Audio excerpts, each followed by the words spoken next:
economic, or educational, the Great Divide was always there, and there is little question it undoubtedly exists today, at least to some extent. Many Americans feel that the leadership of the last decade, black and white, did not do enough to heal, to create new understandings. Economic disparities continue to exist. Black youth, especially males, found real employment almost impossible to get. There is almost 50% of certain young black males unemployed in various sections of our country. Education, whether public or private, seemed in many ways to forsake its real responsibilities. Cultures divided and segregated. And the leaders of the past decade, whether political, educational, spiritual, or economic, failed to further break down the great racial divide.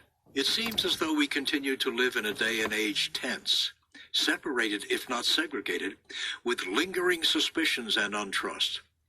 We seemingly have not learned that mankind is not about the color of skin, but the content of character. All races and ethnicities, unfortunately, have prejudice, and that prejudice can be expressed against other races, and even in some cases, among and within one's very own race itself. We can, in our very own country, see misunderstandings between Irish and Italian, North and South, educated and uneducated. Prejudice is everywhere, and it is hard to distinguish between prejudice and preference.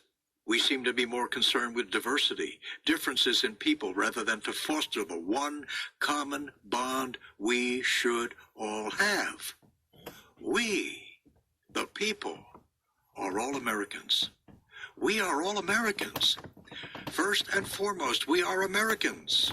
We should be a people caught up in our Constitution, concerned with its preservation, living out, as Frederick Douglass has so well said, our constitutional beliefs, chief of which is that, here it is again, all men and women are created equal.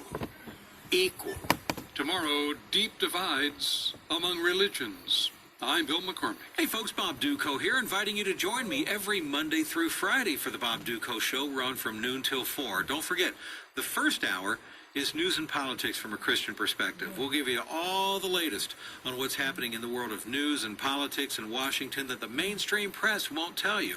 And of course, for the rest of the show, it's fearlessly defending the faith, letting you see that what we believe as Christians really is backed up by logic, by evidence, and by intellectual reasoning. It's the Bob Duco Show, noon to 4, Monday through Friday.